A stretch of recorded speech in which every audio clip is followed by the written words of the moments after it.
Bonsoir. Eh bien, ce soir, les milliers de sinistrés en Montérégie ne peuvent pas encore dire que le pire est derrière eux avec toute cette pluie qui nous tombe dessus depuis des heures. Et au moins, le niveau du Richelieu a continué de baisser. Charles, on ne s'attend pas d'ailleurs à ce qu'il remonte tout de suite.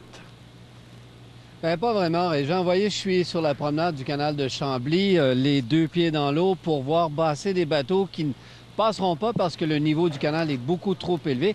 Malgré la pluie qui est tombée, on a quand même un retrait des eaux d'à peu près 7 cm, mais on est incapable, Régent, de pouvoir prédire à combien ça pourra monter, compte tenu du fait qu'on va recevoir entre 50 et 60 mm de pluie pour les prochains jours. On espère juste que ça va être étalé dans le temps, de façon à pouvoir gérer tout ça.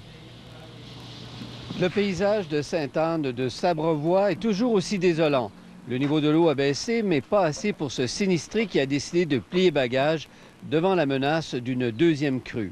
Ça a baissé un peu, mais ça baisse pas assez vite à mon goût. Là, ça se peut, ça remonte à partir de demain, je crois, là, parce qu'avec la pluie qu'il y a eu dans les montagnes des Adirondacks, ça va sûrement monter.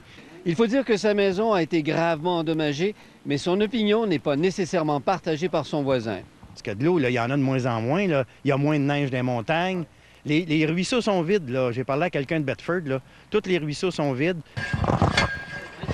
Entre-temps, les militaires poursuivent leur mission sans relâche. Ils s'affairaient, entre autres, à reconstruire une brèche dans une digue qui a transformé un champ en lac. Les ingénieurs, ils travaillent fort pour construire une clôture. Et après ça, on va remplir la clôture avec les sacs de sable afin de réparer le bruit. Pour l'instant, la pluie qui s'abat sur la région n'inquiète pas la sécurité civile. Ça prendrait le double de pluie avant de devenir inquiétant pour elle. Nous, ce que les spécialistes nous disent, c'est qu'à partir de 20 mm, on devrait normalement stabiliser la baisse.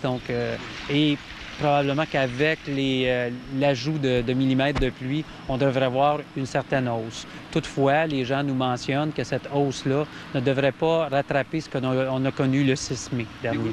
Malgré ces nouvelles météorologiques plutôt encourageantes, il n'est pas question de permettre aux gens qui ont évacué leur résidence de les réintégrer.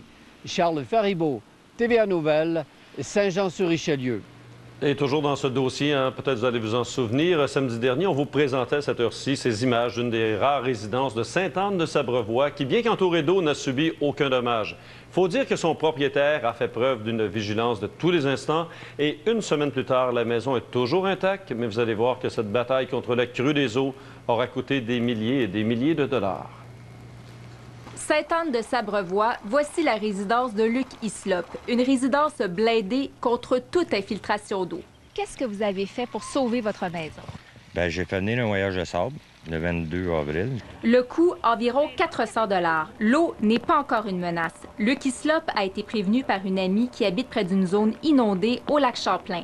Quelques jours plus tard, l'eau s'appuie dangereusement sur ses digues de sable.